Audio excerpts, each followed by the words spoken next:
రాజకీయ ప్రకంపనలు రేపుతున్న పెద్ద దస్తగిరి హత్యపై శాసన మండలి సభ్యులు భూమిరెడ్డి రామ్ గోపాల్ రెడ్డి స్పందించారు. ఆస్తి పంపకాలపైనే దస్తగిరి హత్య జరిగిందని పులివెందులలో ఏర్పాటు చేసిన మీడియా సమావేశంలో ఆయన పేర్కొన్నారు. గత 20 రోజుల క్రితం కడప పట్టణంలో వైఎస్ఆర్సీపీ ముఖ్య కార్యకర్త అయిన పెద్ద దస్తగిరి హత్య గావించడం జరిగింది.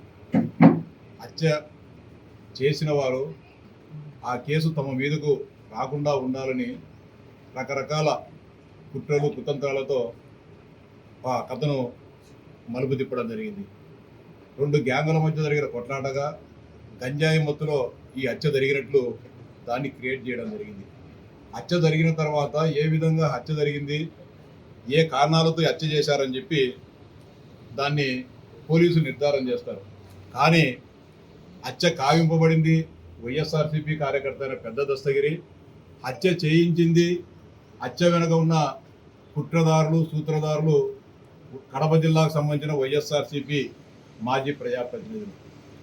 హత్య జరిగిన వెంటనే దాని కారణాలు కానీ తెలుసుకోకుండా ఈ హత్యను గంజాయి బ్యాచ్ చేసిన హత్యగా సాక్షి పత్రికలో దీన్ని ఏదో విధంగా తప్పుడు ప్రచారంగా ఒక ఇది గంజాయి మత్తులో జరిగిన హత్యగా తీర్చిదిద్దే కార్యక్రమానికి సాక్షి పత్రిక శ్రీకారం చుట్టడం జరిగింది. ఈ హత్యకు ప్రధానమైన కారణం ఎవరైతే హత్య చేశారో, హత్య కావించబడ్డారో వారికి చిన్న చిన్న విభేదాలు అలంకారపురంలో ఉండొచ్చు, కానీ అవి హత్య చేసుకునే హత్యలు కావు. కానీ ఆ చిన్న గలాటను సాకుగా తీసుకొని అంతవరకు పెద్ద దస్తగిరి మీద అసూయ విద్వేషాలతో రగిలిపోతున్న కమలాపురం మాజీ శాసనసభ్యుడు, అదేవిధంగా కడప డిప్యూటీ మేయరు అప్పటికప్పుడు కొన్ని గంటల ముందే కుట్రవన్నీ వారిని రెచ్చగొట్టి పెద్ద మొత్తంలో డబ్బులు ఇచ్చి రిమ్స్ హాస్పిటల్ దగ్గరికి వచ్చిన పెద్ద దస్తగిరిని హత్య కావించడం జరిగింది. కారణం పెద్ద దస్తగిరిని హత్య మామూలు హత్య అని చెప్పి దీనికి కాంగ్రెస్ వైఎస్ఆర్సీపీకి సంబంధం లేదు అని చెప్పి అనేక రకాలైన ఆపసోపాలు పడుతూ ఎంతో ఇబ్బంది పడుతూ సమాధానాలు చెప్తూ ప్రెస్ మీట్లు పెట్టడం జరుగుతుంది వైఎస్ఆర్సీపీ నాయకులు. అనేక మంది కార్యకర్తలు మామూలుగానే చనిపోతే పోయి పరామర్శించే జగన్మోహన్ రెడ్డి గారు మీ పార్టీకి సంబంధించిన ఒక ముఖ్య కార్యకర్తని మీరే ఒప్పుకుంటున్నారు. రవీంద్రనాథ్ రెడ్డి గారు, సురేష్ బాబు గారు అందరూ కానీ చెప్తున్నారు పెద్ద దస్తగిరి మా పార్టీకి సంబంధించిన ముఖ్య నాయకుడు. ఇంత ముఖ్య నాయకుడు ప్రత్యర్థుల చేతులు హత్య గావించబడితే పులివెందులలో మనం 3 రోజుల పాటు జగన్మోహన్ రెడ్డి గారు పులివెందులలో ఉన్నారు. అంత ముఖ్య కార్యకర్త హత్య గావించబడి అంత సంచలనాత్మకంగా ఈ రాష్ట్ర వ్యాప్తంగా ఒక చర్చ జరిగేటప్పుడు మీరు ఎందుకు ఆ కుటుంబాన్ని పరామర్శించలేదని చెప్పి జగన్మోహన్ రెడ్డి గారిని ఆ పార్టీ నాయకులు నేను సూటిగా అడుగుతా ఉన్నా. కనీసం చిన్న చిన్న విషయాలకే పెద్ద ఎత్తున స్పందించే జగన్మోహన్ రెడ్డి గారు పెద్ద దస్తగిరి హత్యను ఖండించలేదు, ఆ కుటుంబానికి సానుభూతి కూడా చెప్పలేదు. కారణం పెద్ద దస్తగిరికి, కమలాపురం మాజీ ప్రజాప్రతినిధికి, కడప మాజీ ప్రజాప్రతినిధికి వీళ్ళ ముగ్గురి మధ్యలో 100 కోట్ల రూపాయల భూ లావాదేవీలు ఉండడమే ప్రధాన కారణం. మొత్తం ఇద్దరి ప్రజాప్రతినిధులకు సంబంధించిన బినామీ లావాదేవీలు, అనేక మంది బెదిరించి అదిలించి రాయించుకున్న భూముల అగ్రిమెంట్లు, నకిలీ డాక్యుమెంట్లు ఇవన్నీ కూడా పెద్ద దస్తగిరి దగ్గర ఉండడము, పెద్ద దస్తగిరికి ఈ ముగ్గురికి మధ్య వచ్చిన ఆర్థిక లావాదేవీ వచ్చిన విభేదాలతోనే ఈ హత్య కావించడం పడింది. మొత్తం అలంకానపల్లె చుట్టుపక్కల ప్రాంతాల్లో, కడప నగరం చుట్టుపక్కల ప్రాంతాల్లో పెద్ద దస్తగిరిని అడ్డు పెట్టుకొని వారిద్దరూ చేసిన అరాచకాలు అన్నీ ఇన్ని కావు. అంటే ప్రభుత్వ భూములను ఆక్రమించడము, ప్రభుత్వం గతంలో పేదలకు డీకేటీ పట్టాలుగా ఇచ్చిన భూములను బలవంతంగా తీసుకొని వాటిని అధికారులను ప్రలోభపెట్టి వారి మీద తమకున్న అప్పుడు అధికారాన్ని అడ్డం పెట్టుకొని ఎన్ఓసీలు తీసుకొని లేఅవుట్లు వేయడము, ఫ్లాట్లుగా వేసి 100 కోట్ల రూపాయలను వారు ముగ్గురు కలిసి ఆర్జించడం జరిగింది. అలాగే ఏదైనా వివాదాస్పద స్థలాలను కూడా కొనుక్కొని వాటిని కూడా తమ కబ్జాల్లో పెట్టుకోవడం జరిగింది. ముఖ్యంగా కడప కార్పొరేషన్ సరిహద్దులో ఉండే సర్వే నెంబర్ 492లో వీళ్ళ ఒక వెంచర్ కూడా వేయడం జరిగింది. వీళ్ళు ముగ్గురు కలిసి, పెద్ద దస్తగిరి, ఆ ఇద్దరు మాజీ ప్రజాప్రతినిధులు కలిసి 492లో కాలువ పోరంబోగును 97 సెంట్ల కాలువ పోరంబోగును ఆక్రమించి వీరు కొంత భూమి కొనడం జరిగింది. 492లో ఉన్న కాలువ పొరంబోగును ఆక్రమించుకొని ప్లాట్ వేయడం జరిగింది. అదేవిధంగా ఈ భూమి వెనుకల పుల్లయ్య అనే ఒక దళిత సోదరునికి 1 ఎకరా 50 సెంట్లు గతంలో ఎప్పుడో ప్రభుత్వము డీకేటీ పట్టాలు ఇవ్వడం జరిగింది. ఆ పుల్లయ్య పేరును తీసేసి పెద్ద దస్తగిరి తండ్రి గారి పేరు కూడా పుల్లయ్యే. ఈ భూమి పెద్ద దస్తగిరి తండ్రి పుల్లయ్యదని చెప్పి పెద్ద దస్తగిరి తండ్రి పుల్లయ్య పేరుతో ఈ రెవెన్యూ రికార్డులో మార్పులు చేర్పులు చేసి ఆ భూమిని కూడా ఆ దళితులకు సంబంధించిన 1 ఎకరా 50 సెంట్ల భూమిని, వాగుపురం పోగైన 97 సెంట్ల భూమిని, ఇంకా కొంత భూమిని కలిపి సెంటు 12 లక్షల రూపాయలతో వీళ్ళంతా కూడా అమ్మి కోట్లాది రూపాయలు ఆర్జించడం జరిగింది.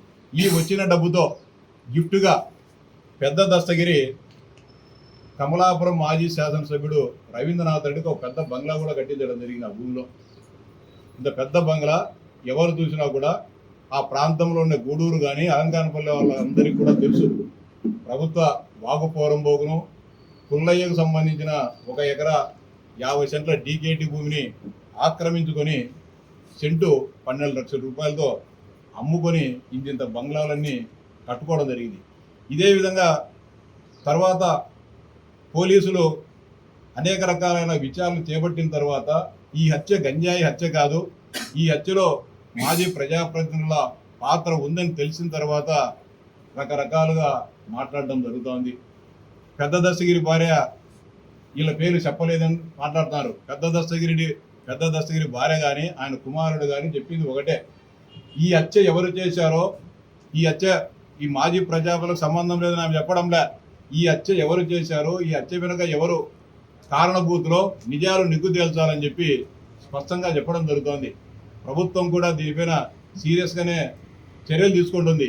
3 పోలీసు అధికారులు కూడా ఈ కేసు విషయంలో నిర్లక్ష్యంగా వ్యవహరించారని చెప్పి వారిపైన కూడా చర్యలు తీసుకోవడం జరుగుతోంది.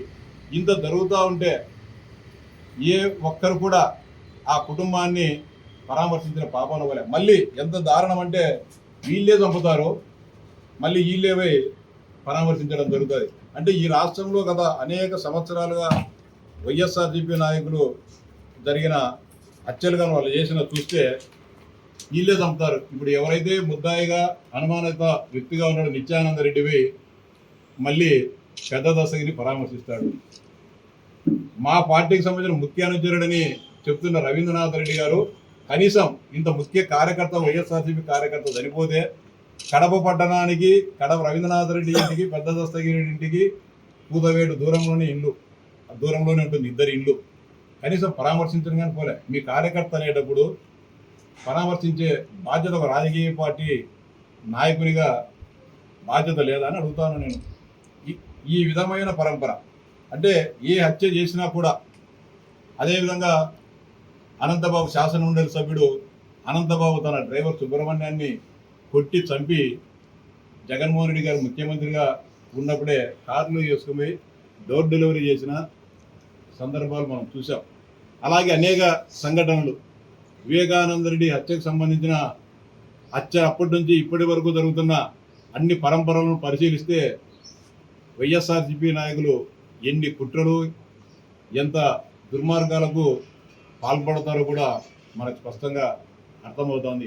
ఇంత దారుణంగా జరుగుతూ ఉంటే ఇంత దుర్మార్గంగా పెద్ద దస్తగిరిని హత్య చేస్తే మాకు ఈ హత్యకు సంబంధం లేదని చెప్పి మాట్లాడుతున్నారు. ఏ ఒక్కరైనా సరే వైఎస్ఆర్సీపీ నాయకులు నిన్న మొన్న కూడా చాలా మంది మాట్లాడారు, జగన్మోహన్ రెడ్డి చాలా నిష్కలంక చరిత్ర ఉన్నవాడు, చాలా పెద్ద మనిషి అని చెప్పి. వీళ్ళందరినీ కూడా అడుగుతున్నా, గతంలో మీరు కూడా వైఎస్ కుటుంబ బాధితులే. గతంలో మీ మీద కూడా అక్రమ కేసులు అందరి మీద పెట్టిన వాళ్ళు అందరి మీద మా మీద పెట్టినారు, మీ మీద పెట్టినారు. అంటే అవన్నీ కూడా ఆ కేసులన్నీ కూడా వాళ్ళు నిజంగానే మనం తప్పు చేసింటేనే కేసులు పెట్టినారని మీరు ఒప్పుకుంటారని అడుగుతాను నేను. సమర్థించేదానికి కూడా ఒక హద్దు ఉండాల. ఏ ఒక్క నాయకుడైనా దీనిపైన సమగ్ర విచారణ జరపండి, నిజాలు నిగ్గు తేల్చమని చెప్పి ఈ జిల్లాలో ఉన్న వైఎస్ఆర్సీపీ నాయకులు ఎవరైనా కూడా మాట్లాడారని అడుగుతున్నారు. ఎవరు కూడా మాట్లాడడంలే. ఎంతసేపు ఉన్నా కూడా పెద్ద దస్తగిరి భార్య చెప్పలే, పెద్ద దస్తగిరి కొడుకు చెప్పలే, మాకు సంబంధం లేదని అబద్ధాలు చెప్తా ఉన్నారు తప్ప వాస్తవాలు మాట్లాడే పరిస్థితి లేదు. ఈ సందర్భంగా కడప జిల్లా ప్రజలందరూ కూడా విజ్ఞప్తి చేసేది ఒకటే, వీరి హత్యా పరంపరను ఖండించాల్సిన బాధ్యత, వీరి నిజస్వరూపాన్ని తెలుసుకోవాల్సిన బాధ్యతను గతంలో అనేక దశాబ్దాలుగా కడప జిల్లాలో జరుగుతున్న హత్యలను ఒకసారి గమనించాల్సిన అవసరం ఉంది. వాళ్ళే వాళ్ళ కార్యకర్తలను చంపుతారు, మళ్ళీ వాళ్ళే దండలేస్తారు. ఈ విధమైన వ్యవహార శైలి ఉంది. ఈ సందర్భంగా జిల్లా అధికార యంత్రానికి కూడా విజ్ఞప్తి చేస్తా ఉన్నాం. ప్రత్యక్షంగా జిల్లా కలెక్టర్ గారిని, రాష్ట్ర ప్రధాన కార్యదర్శిని కూడా వచ్చే వారం కలిసి విజ్ఞపిస్తాం. 2019-24 మధ్య కాలంలో ఈ జిల్లాలో వేల ఎకరాలకు రెవెన్యూ అధికారులు ఎన్ఓసీలు ఇవ్వడం జరిగింది. చుక్కల భూములు అని చెప్పి, నిషేధిత భూములు అని చెప్పి, లేకుంటే ఫ్రీ హోల్డ్ కింద నిషేధిత భూముల జాబితాలో నుంచి తొలగించడం జరిగింది. ముఖ్యంగా కడప నగరం చుట్టుపక్కల ప్రొద్దుటూరు, రాయచోటి, రాజంపేట ప్రాంతాలలో వందల వేల ఎకరాల కోట్లాది రూపాయలైన, అంటే దాదాపు వేల కోట్ల రూపాయల విలువైన భూములకు ఎన్ఓసీలు ఇవ్వడం జరిగింది. ఈ ఇచ్చిన ఎన్ఓసీలు ఒక్కొక్కటి ప్రత్యేకంగా పరిశీలించి ఇది నిజంగా ఎన్ఓసీ ఇవ్వదగ్గ భూమా కాదా అని చెప్పి నిజాలు నిగ్గుదేల్చాలని చెప్పి రెవెన్యూ యంత్రాంగానికి కూడా విజ్ఞప్తి చేస్తా ఉన్నాం. దాని మీద లిఖితపూర్వకంగా కూడా విజ్ఞప్తి చేస్తాం. అదేవిధంగా తొందరలోనే కడప పట్టణంలో ఈ మాజీ ప్రజాప్రతినిధులు చేసిన దుర్మార్గాలు, ఆక్రమణలు, దురాఘాతాలు అన్నిటిపైన కూడా వాస్తవ పరిస్థితిని కూడా ఆ ప్రాంతానికి వివరించి ఈ జిల్లా ప్రజలకు వాస్తవాలు తెలియజెప్తాం. పెద్ద దస్తగిరి హత్య జరిగిన తర్వాత జరిగిన పోలీసు విచారణలో అనేక దిగ్భ్రాంతికరమైన విషయాలు వెలుగు చూస్తున్నట్టు తెలుస్తోంది. పెద్ద దస్తగిరి ఇంటిలో, అదేవిధంగా ఒక మాజీ ప్రజాప్రతినిధి ఇంటిలో వందల కోట్ల రూపాయలైన నకిలీ డాక్యుమెంట్లు, అనేక మంది అధికారుల పేర్లతో ఉన్న స్టాంపులు, ఇవన్నీ దొరికిన విషయం వాస్తవమా కాదని వైఎస్ఆర్సీపీ నాయకులు అడుగుతా ఉన్నా. దొరికిన డాక్యుమెంట్లలో పెద్ద ఎత్తున అన్నీ కూడా కమలాపురం మాజీ ప్రజాప్రతినిధికి సంబంధించిన కుటుంబ సభ్యులతో దాదాపు 200 కోట్ల రూపాయల భూముల లావాదేవీలకు సంబంధించిన డాక్యుమెంట్లు దొరికిన విషయం కాదా, వాస్తవమా కాదా అని చెప్పి వైఎస్ఆర్సీపీ నాయకులు అడుగుతా ఉన్నా.